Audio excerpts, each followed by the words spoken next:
Sagar boat ప్రమాదం తర్వాత అదృశ్యమైన యువకుడి కోసం గాలింపు కొనసాగుతుంది. అగ్ని ప్రమాదంలో 2 బోట్లు దగ్ధమవగా ఒక బోట్లో ఫ్రెండ్స్ తో వెళ్లిన అజయ్ అనే యువకుడు కనిపించడం లేదు. అజయ్ తో పాటు వెళ్లిన ఫ్రెండ్స్ మాత్రం ప్రమాదం నుంచి సురక్షితంగా బయటపడ్డారు. హుస్సేన్ సాగర్ లో అజయ్ గల్లంతైనట్లు అనుమానిస్తున్నారు. దీంతో 2 బృందాలతో గాలిస్తున్నారు.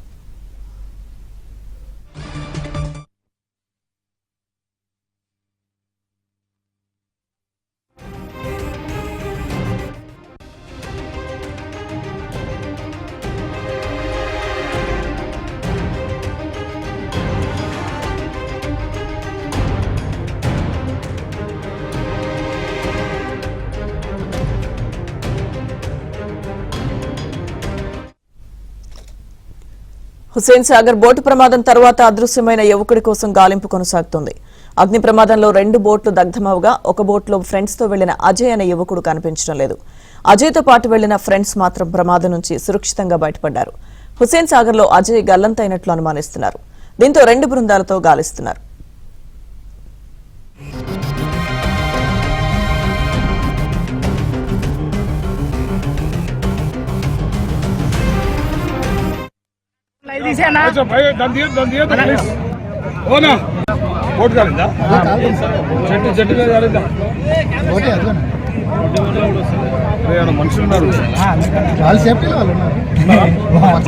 బోట్ వచ్చింది, ఎక్స్ట్రా బోట్ వచ్చింది.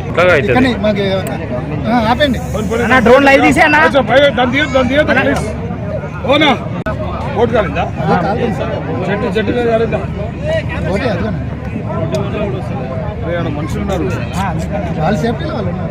ఉన్నారు బోట్ వచ్చింది, ఎక్స్ట్రా బోట్ వచ్చింది. డ్రోన్ లైవ్ తీసేనా బోట్ కాలిందా చెట్టు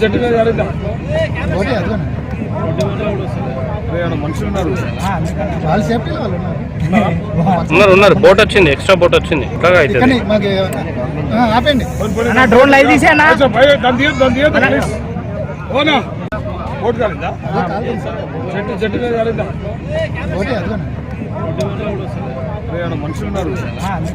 చెట్టు ఉన్నారు బోట్ వచ్చింది, ఎక్స్ట్రా బోట్ వచ్చింది. డ్రోన్ లైవ్ తీసేనా హుస్సేన్ సాగర్ బోటు ప్రమాదం తర్వాత అదృశ్యమైన యువకుడి కోసం గాలింపు కొనసాగుతుంది. అగ్ని ప్రమాదంలో 2 బోట్లు దగ్ధమవగా ఒక బోట్లో ఫ్రెండ్స్ తో వెళ్లిన అజయ్ అనే యువకుడు కనిపించడం లేదు. అజయ్ తో పాటు వెళ్లిన ఫ్రెండ్స్ మాత్రం ప్రమాదం నుంచి సురక్షితంగా బయటపడ్డారు. హుస్సేన్ సాగర్ లో అజయ్ గల్లంతైనట్లు అనుమానిస్తున్నారు. దీంతో 2 బృందాలతో గాలిస్తున్నారు.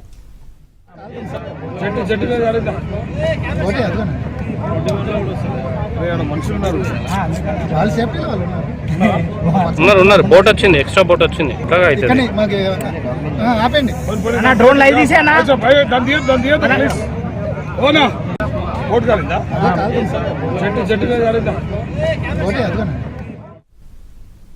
హుస్సేన్ సాగర్ లో గల్లంతైన అజయ్ అనే యువకుడి కోసం గాలింపు చర్యలు కొనసాగుతున్నాయి. పూర్తి సమాచారం ఘటనా స్థలం నుంచి మా ప్రతినిధి శశి లైవ్ లో అందిస్తారు. శశి, అజయ్ కోసం రెస్క్యూ ఆపరేషన్ ప్రస్తుతం కొనసాగుతుంది. 2 ప్రత్యేక బృందాలు అజయ్ కోసం ఈ రెస్క్యూ ఆపరేషన్ ని ముమ్మరం చేశాయి. అయితే రాత్రి హుస్సేన్ సాగర్ లో 2 బోట్లు దగ్ధమయ్యాయి. అయితే ఒక బోట్లో టపాసులు పేల్చి కాల్స్తున్నటువంటి సందర్భంలో ప్రమాదవశాత్తు టపాసులు పేలి మరొక బోటు మీదకు పడ్డాయి. సో అదే సమయంలో మరొక బోట్లో అజయ్ తన ఫ్రెండ్స్ తో పాటు ఉన్నాడు. సో అదే సమయంలో నిప్పురవ్వలు వచ్చి ఆ బోట్ మీద పడడంతో భయాందోళనతో అంతా కూడా కిందకు దూకినట్టుగా తెలుస్తోంది. సో ప్రస్తుతం అజయ్ తో పాటు వచ్చినటువంటి 2 ఫ్రెండ్స్ కూడా సేఫ్ గా ఉన్నారు. ఆ తర్వాత అజయ్ మాత్రమే ప్రజెంట్ అదృశ్యమయ్యాడు. సో అజయ్ కోసం పోలీసులు గాలింపు కొనసాగిస్తున్నారు. మరోవైపు కుటుంబ సభ్యులు కూడా ఆందోళన చెందుతూ ఉన్నారు. అజయ్కి సంబంధించినటువంటి ఫోన్ కూడా ప్రజెంట్ స్విచ్ ఆఫ్ ఉంది. అయితే ఉదయం నుంచి డిఆర్ఎఫ్ సంబంధించినటువంటి 2 బృందాలు కూడా రాత్రి ఎక్కడైతే ప్రమాదం జరిగిందో ఆ ప్రమాదం జరిగినటువంటి చోట చుట్టుపక్కల ప్రాంతాలన్నీ కూడా గాలిస్తున్నటువంటి సందర్భం కూడా ఉంది. మరోవైపు అజయ్ కనిపించకపోవడంతో కుటుంబ సభ్యులంతా ఆందోళన చెందుతూ ఉన్నారు. నాగారం ప్రాంతానికి సంబంధించినటువంటి అజయ్ బీటెక్ చదువుతూ ఉన్నారు. ఇదే సమయంలో రాత్రి స్నేహితులతో కలిసి భరతమాతకు మహాహారతి కార్యక్రమం చూడడానికి వచ్చారు. అయితే కార్యక్రమం ముగించిన తర్వాత ఇటు టపాసులు పేలుస్తున్నటువంటి సమయంలో ఒక్కసారిగా ప్రమాదవశాత్తు ఆ టపాసులు పేలాయి. మరోవైపు బోటు 2 దగ్ధమయ్యాయి. ఒకసారి అజయ్ కుటుంబ సభ్యులతో మాట్లాడే ప్రయత్నం చేద్దాం. ఎప్పుడు వచ్చాడు అజయ్, ఏంటి అన్న అంశాల గురించి అమ్మ చెప్పండి. అజయ్ ఎప్పుడు వచ్చాడు? 7 గంటలకు వచ్చిండండి.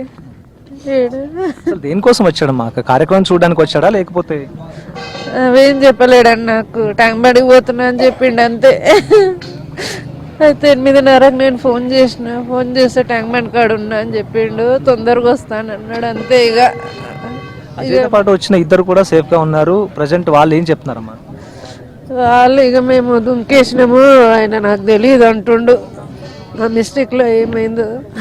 ముగ్గురు కూడా ఒకే చోటు ఉన్నారని చెప్పేసి అన్నప్పుడు వారిద్దరు కూడా కిందకు దూకేశారు, అజయ్ కూడా కిందకు దూకాడని చెప్పేసి అంటున్నారు.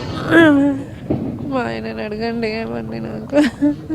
ఇది మొత్తానికి రాత్రి చివరిసారిగా 8:30 గంటల ప్రాంతంలో అజయ్ ఫోన్ చేశాడంటూ కూడా తల్లిదండ్రులు ఇప్పటికే చెప్తూ ఉన్నారు. ఒకసారి కుటుంబ సభ్యులతో కూడా మాట్లాడే ప్రయత్నం చేద్దాం. అసలు ఏం జరిగింది? అసలు అజయ్ వాళ్ళ ఫాదర్ ఎప్పుడు చెప్పారండి అసలు అజయ్ మీకు ఇక్కడికి వస్తా అని చెప్పేసి ఎప్పుడు చెప్పారు?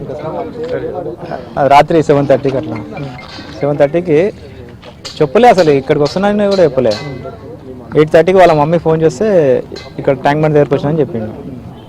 అంటే పోలీసులు కంప్లైంట్ చేశారు. అసలు పోలీసులు ఏం చెప్తున్నారు? అయితే అజయ్తో పాటు ఉన్నటువంటి ఇద్దరు ఫ్రెండ్స్ కూడా ప్రస్తుతం సేఫ్గా ఉన్నారు, వాళ్ళు ఏం చెప్తున్నారు? రాత్రి అక్కడ పటాకులు పేలి మొత్తం మంటలు వచ్చినాయి, అందరం బయట దుంకేసినాము. అయితే వాళ్ళు పడవలు వచ్చి తీసుకొచ్చిరంట. అయితే ఏమైంది, అందరు వచ్చేసి కానీ అజయ్ చూడలే, మేము కనిపించలే అజయ్ అని అంటారు. ఇంతవరకు అయితే కనిపించలేదు. రెస్క్యూ ఆపరేషన్ ఏమైనా చేస్తున్నారా పోలీసులు? ఏమన్నా పడవలలో చూస్తారు, 2 పడవలు తీసుకుని చూస్తారు లోపల. ఇంతవరకు అయితే దొరకలేదు. ముగ్గురు వెళ్ళారు, అందరు వచ్చారు. మా బాబాయ్ కనిపిస్తారు అప్పటి నుంచి. ఇది మొత్తానికి రాత్రి వీరంతా కూడా బోట్లో లోపల ఉన్నారు. సో అదే సమయంలో ఈ కార్యక్రమం ముగిసిన తర్వాత 2 బోట్లు, ఒక బోట్లో టపాసులు పేలుస్తూ ఉన్నారు. ఆ టపాసులు పేలుస్తున్నటువంటి సమయంలో ఆ టపాసులు మిస్ఫైర్ అయ్యాయి. మిగిలినటువంటి నిల్వ ఉంచినటువంటి మిగతా టపాసుల మీద ఒక్కసారిగా పడిపోవడంతో ఆ టపాసుల తీవ్రత ఎక్కువైంది. మరో మంటలు కూడా పెద్ద ఎత్తున చెలరేగాయి. సో అదే సమయంలో ఆ టపాసులంతా కూడా పక్కనే ఉండేటటువంటి మరో బోటు మీదకి పడ్డాయి. సో అదే సమయంలో ఆ బోట్లో అజయ్తో పాటు అజయ్ ఫ్రెండ్స్ ఉన్నారు, ఇంకా మరికొంతమంది కూడాను ఉన్నారు. దీంతో ఆ మంటలు ఇంకా వ్యాపిస్తున్నాయంటూ కూడా భావించి వీరంతా కూడా భయాందోళనతో కిందకు దూకేశారు. సో అదే సమయంలో అజయ్తో పాటు అజయ్ ఫ్రెండ్స్ కూడా దూకారు. సో అప్పటికే మంటలు పెద్ద ఎత్తున వస్తూ ఉండడంతో రెస్క్యూ సిబ్బంది కూడా అప్రమత్తం అయ్యి ఇక హుస్సేన్ సాగర్ లోకి వెళ్లారు. ఎవరైతే నీటిలోకి దూకేశారో వారిని రెస్క్యూ చేసి బయటికి తీసుకుని వచ్చారు. కానీ అజయ్ మాత్రమే ప్రజెంట్ ఇప్పుడు మిస్ అయినట్టుగా కూడా తెలుస్తోంది.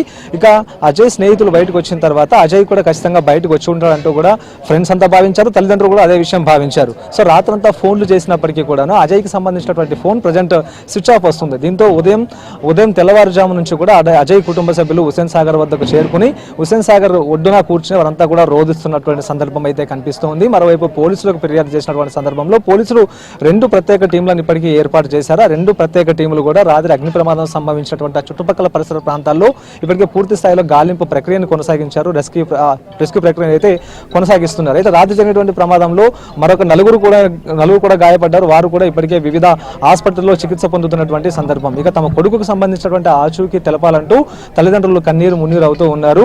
ఇక రాత్రి ఈ కార్యక్రమం చూడడానికి వచ్చి తమ కొడుకు మిస్ అయ్యాడంటూ కూడా వారంతా ఆందోళన చెందుతూ ఉన్నారు. సో కుమారుడికి సంబంధించినటువంటి ఆచూకీ తెలపాలంటూ కూడా పోలీసుల్ని తల్లిదండ్రులు వేడుకుంటూ ఉన్నారు. Lakshmi Durga. Right CC, thank you.